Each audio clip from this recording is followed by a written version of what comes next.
Okay, so this is a bit of a departure. Um, Thanks for showing up today.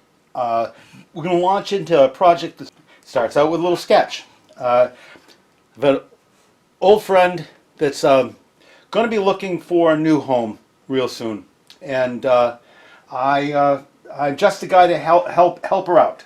And so we're gonna make a new home. That forever home. Anyway, so I need a vessel, and I've got this idea that I'm going to make a piece with a base and a kind of a bulbous column, and then a cap. And the bulbous column, I've got this idea. I want to use some of this Spaulted Maple that I've picked up because it's kind of exciting. I think I want to put some inlays on the sides of it to give it some sense of vertical and to cover up the fact that I don't have a 8-inch piece of it. Never did. And so I'm going to be picking up some, I think probably some red tone wood, bloodwood or something like that for the side pieces. But I did this layout and I did this triangulation here to determine the size of a piece that I needed to make this thing work. Need 4 pieces, 9 inches long, 6.5 inches wide with a 45 in each end. So I grabbed this piece of Spaulted Maple, and I think it's just the thing for it, and I've ripped it at a 45-degree angle. I've ripped it in half into 2 pieces. So hopefully I'll get all that I need out of this. Here we are. So I'm going to take this home for for a week or so, and weigh it and dry and track its moisture content for a little bit of time so that I can get some idea as to how it's doing. It's been cut. It was cut early last year. It's been out in the field under cover, drying in relatively good shaded conditions. It's not cracked up or anything. It feels good as far as that goes, but I have no idea how's it doing for moisture content. So I'm going to take it to the house where I can weigh it. I'll weigh the pieces, mark it down, and weigh them every day for a week and see how it's going. We're in heating season now, so if there's any moisture that's going to come out of this thing, it'll come out pretty rapidly. So that's what's going to happen, and then we'll get this thing back. I'll get some wood, we'll do some laminations, and then we'll set up a thing on the lathe and turn this thing into a bulbous column shape, and then hollow it out so that it'll become a vessel big enough for my friend, and then work on the feet and the cap, and that'll be fun. As fun as this thing can be. It's my part of the adventure, and I don't mind being part of the adventure. So it's going to be a project. Who knows when you'll see it next. There'll probably be all kinds of little pencil marks on it of how much it weighs. But then we'll know. And next week I'll pick up some red pieces of wood, probably bloodwood, and have the components to start the process of putting this together. See you then. Stick with me. It's going to be great. So here we are back at the shop with some Spaulted Maple. This is going to be part of our urn. I took it to the house, and we're heating at the moment. So I took it to the house so that we could get a little heating cycle into it and sort of dry it out. It was outdoors under cover, but it was still a little bit humid. It dropped in the last couple of weeks. It's been 3 weeks in the house, and it's dropped a bunch of weight, all from water. And I mark it down the dates on occasion when I do it. I've got them both done. So now I've got that. My young Kohai picked me up a piece of bloodwood, a chunk of bloodwood. About that wide, about that thick, and about that tall. And it's just a stunning piece of wood. It's clear. I don't know what bloodwood is. It's red. That's what we're looking for. It's going to get cut up and used as dividers in between the 4 segments of the Spaulted Maple, and let's see how that goes. These are the ingredients of the urn. Everything that's going to be in the urn is there and there. So it's a matter of chopping it up and getting it in the right order. This piece right here has a bit of a knot in it at one end, so I've obviously cut that off. This piece right here developed a little bit of a check as it did the last little bit of drying, so I'll cut that off. Everything looks fine. Everything's in line. It's all going to work out. So let's just get going. Next thing I'm going to do is lightly plane these things. Not because I'm interested in the thickness, but I just want to get them flat. That'll make the angles that I have to cut in it that much more precise. So I'm going to do that. Bring it back.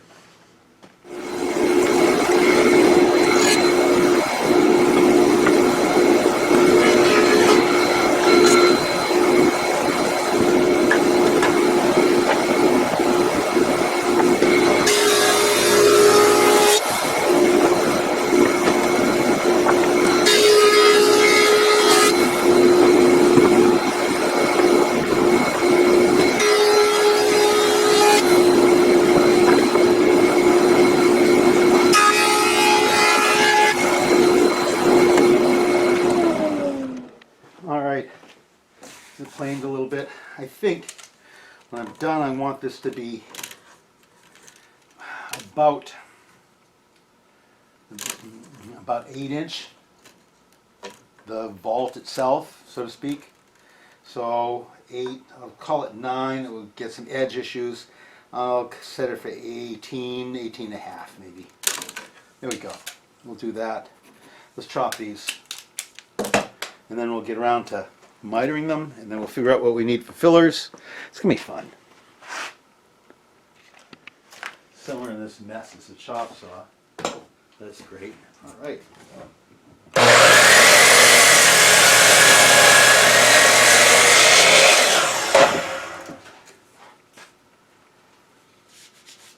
Checking to see how wet it is. It's not wet. It's dry. It's good. All good. So pieces.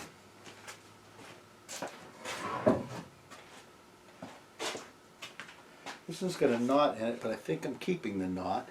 It's got some funky stuff right here. I think I'd like to get rid of.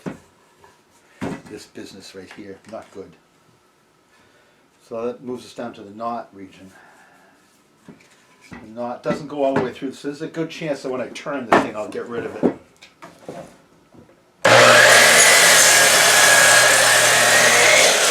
Alright, there's that. Now, my 2 pieces. Now I'm going to go cut these with some 45s. Parallel, the same size at 45. Looking for as much as I can of the width. Alright, let's go do this. Made a sketch somewhere of what I think I wanted, but I've lost track of what I made that sketch of. Look at that. I found it. I found the piece that I was looking for. If that piece was 1 3/4 inches, which it's more than. It's very close to 2. If it was 1 3/4 inches, I'd be looking for 6 1/2 from tip to tip. All right, now I know that.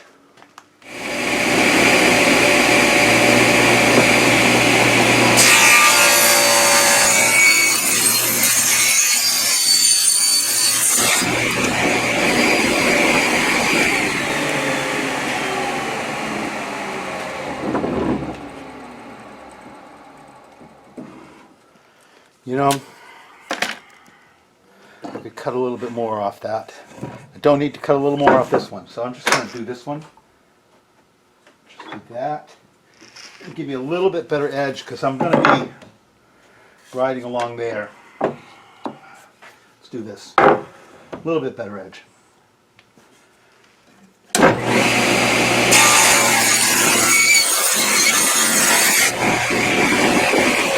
Okay, I don't think I improved that much, but I'm not going to do it again.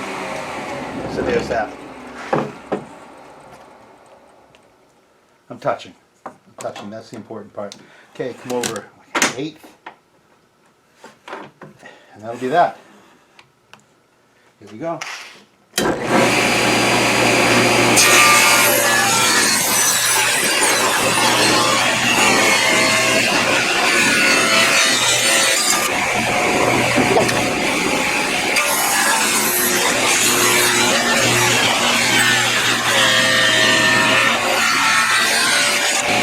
that.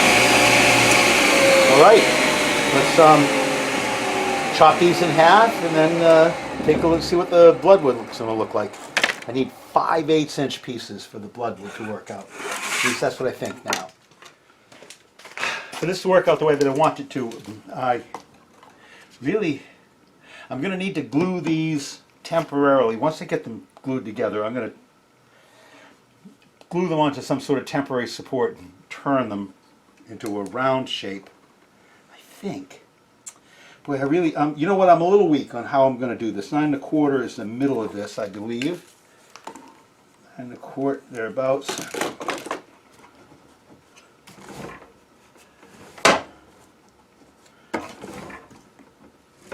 In my mind, I'm going to glue these 4 pieces together with some pieces of bloodwood in between, and then glue them to a waste block, top and bottom, and turn it into like a little barrel.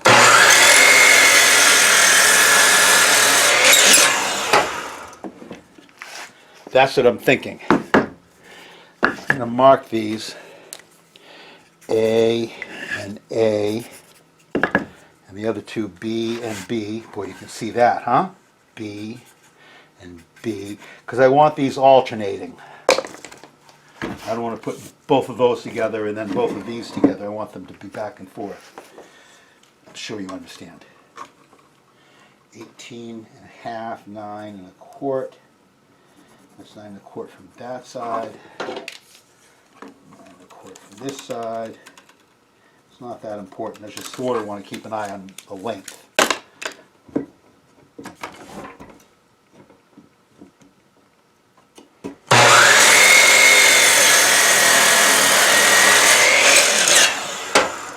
Okay, so these are my pieces.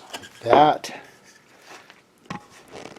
get washed out by the sun, but needless to say, this is what's going to happen. These 4 pieces will go together.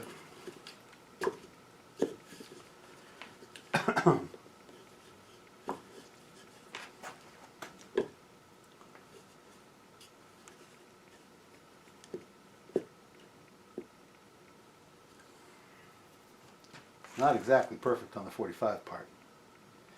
I may revisit that. Looks like they're a little too tight.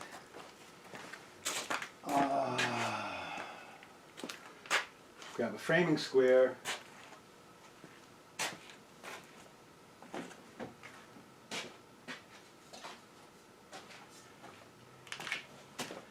I'm going to study this a little bit.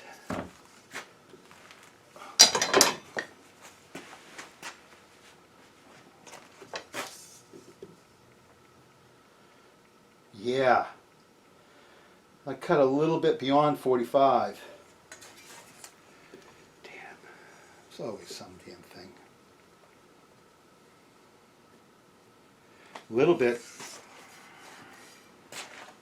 Not happy about that. That means twice through the saw again at a different setting, which I don't really know. All right, we'll go do that. We'll go do that. This is good enough. I wasn't expecting much better.